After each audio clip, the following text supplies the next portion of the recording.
Tu nais dans une pièce étroite, au-dessus d'une échoppe, où flotte l'odeur du vin agre, de la laine mouillée et de la suie des lampes.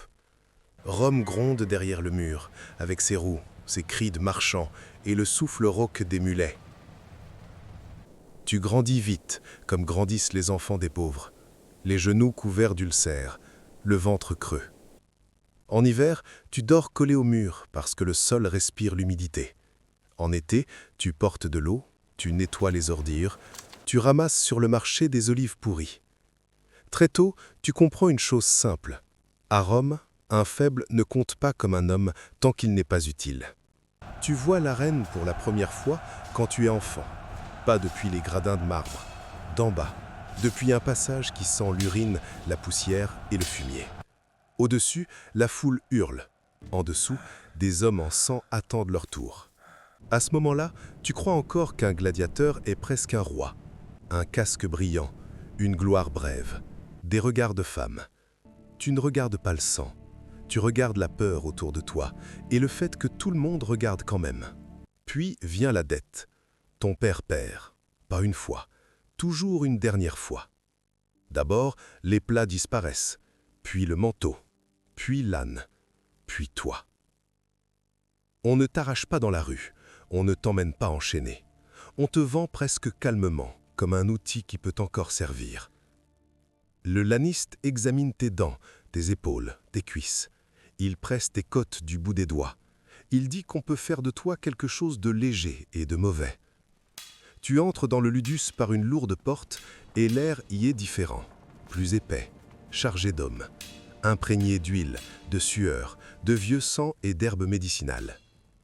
La cour intérieure est enfermée derrière de hauts murs. On ne voit pas la ville, seulement le sable, les poteaux de bois pour l'entraînement, l'armurerie, les cellules étroites et les visages de ceux qui ont déjà compris qu'ils vivent pour le spectacle des autres. On te rase le crâne. On te lave à l'eau froide. On te donne une tunique grossière.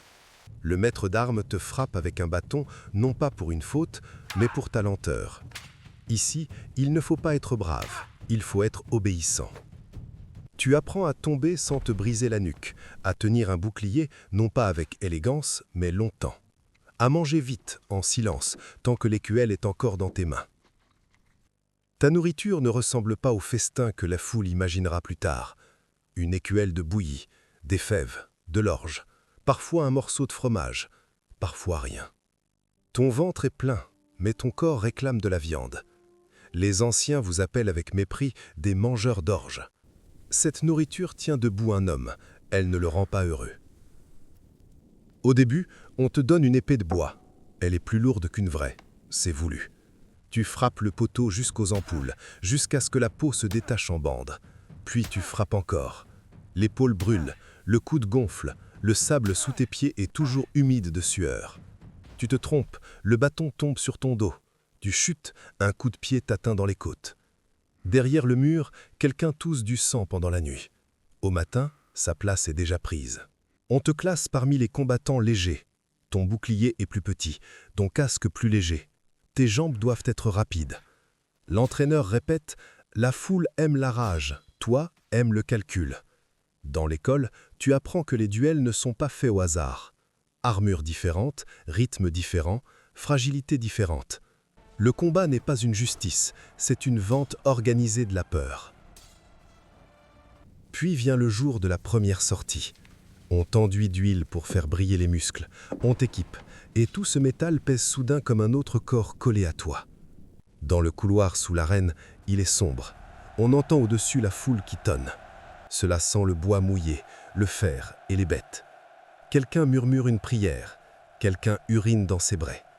Tu ne ris pas, toi aussi tu as peur. La lumière te frappe au visage quand les portes s'ouvrent.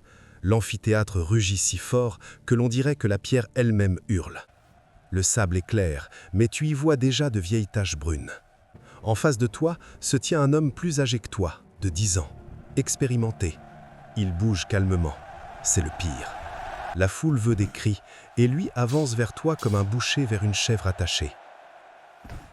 Tu ne te souviens presque pas du premier échange, seulement du fracas, du bouclier frappé comme par un marteau, de la chaleur sous le casque.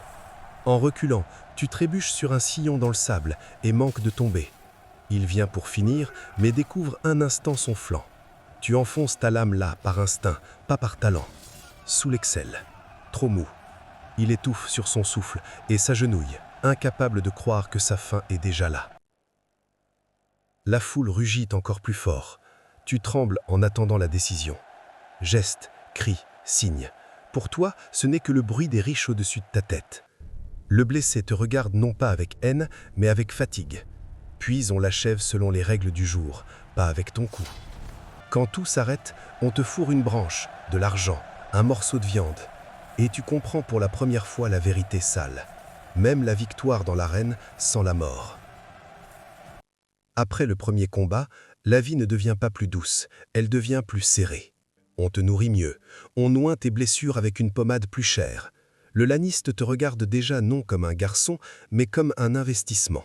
Ta cellule reçoit un peu plus de lumière, mais la porte se verrouille toujours de l'extérieur. Le succès provisoire te rend plus précieux, et la valeur te rend encore moins libre. Un jour, une femme te jette une fleur, puis une autre demande à toucher ton foulard. Tu vois des hommes libres désirer ce qu'ils refuseraient de vivre une seule journée. Ils veulent l'éclat, ils veulent le mythe du combattant brave. Ils ne voient pas comment la nuit, tu perces tes ampoules avec une aiguille pour en faire sortir le pu. Ils n'entendent pas le vieillard dans la cellule voisine râler jusqu'à l'aube parce qu'il a quelque chose de brisé à l'intérieur qui ne guérira plus jamais. Le coup suivant ne vient pas d'une lame, il vient de la fièvre. Dans le ludus, l'air est lourd, l'eau des citernes est tiède, les bandages sont sales. Un homme se couvre d'éruptions, un autre vomit de la bile, un troisième se dessèche en 2 jours comme un chiffon oublié. Tu es logé sur la paille et le plafond tangue. Le médecin te force à boire une décoction amère. L'odeur des herbes n'efface pas celle de sueur et d'excréments. Ici, tu peux survivre à un duel et mourir à cause de l'eau. Tu te lèves trop tôt, parce que dans le ludus, un malade inutile ne reste pas longtemps. Tes genoux tremblent, la cicatrice à la cuisse tire à chaque pas. Mais on te renvoie à l'entraînement et le bâton du maître remet encore ton corps à sa place avant que ton esprit n'ait le temps de protester. Rome aime le spectacle et l'école aime le rendement. Tant que tu marches, tu es une marchandise. Un jour, on ne te met pas contre un novice, ni contre un égal, mais contre le favori de la foule. Il a un casque coûteux, une démarche sûre, un nom qu'on crie depuis les gradins. Tu comprends tout de suite que le combat n'est ni totalement acheté, ni totalement honnête. On vous a jeté là pour que l'un survive avec élégance et que l'autre souffre avec éclat. D'ordinaire, cet autre, c'est toi. Il joue avec toi. Il te laisse frapper son bouclier. Il te provoque. La foule rit. Puis il t'ouvre le bras, pas profondément, mais joliment. Le sang coule le long de tes doigts et rend la poignée glissante. Tu entends ton souffle résonner dans le casque comme l'allaitement d'une bête enfermée dans un sac. Alors la peur devient froide et précise. Tu plonges plus bas que tu ne devrais. Tu prends son genou.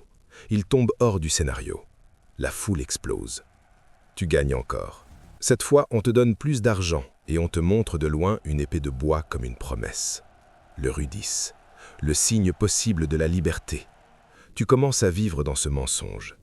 L'école est pleine de ceux qui l'ont attendu pendant des années et qui sont morts avant que leur maître juge plus rentable de les relâcher que de les exposer encore. La liberté n'est pas une récompense normale. C'est une rare faveur, accordée quand cela arrange. Les années te taillent en silence. Tu n'es plus un garçon. Tes articulations craquent. Tes anciennes blessures se réveillent sous la pluie. Tu apprends à lire les hommes, à mesurer les distances. Et chaque savoir te coûte un morceau de toi. Autour de toi, on s'abîme. Un nez écrasé, une oreille morte, un compagnon qui tombe après une victoire, le corps fendu de l'intérieur. Puis vient une fête plus grande. Le magistrat veut sa gloire. Le matin, on exécute. On brûle. On donne les faibles aux bêtes. Tu comprends, derrière la grille, que l'arène n'est pas un combat. C'est une machine qui rappelle à chacun sa place. Et tout se brise à cause d'un détail, le sable. Du vieux sang sous une couche fraîche. Ton pied glisse, ton genou touche terre, et la foule aspire d'un seul souffle. La lance passe sous tes côtes, pas assez pour te tuer vite, assez pour te vider. Tu te relèves quand même, tu le touches, tu le fais reculer. mais ton sang pèse plus lourd que ton bouclier. Tu fais encore 2 pas, peut-être 3, comme si la volonté pouvait remplacer ce qui s'échappe de toi à chaque pulsation. Le monde se met à tanguer. Les gradins se brouillent, le soleil se fêle en éclats blancs, et le sable devient une mer qui monte. Tu veux inspirer, mais l'air accroche, râpe, brûle. Alors tes genoux cèdent, doucement d'abord, puis d'un seul coup, le sol te prend, froid et sans visage.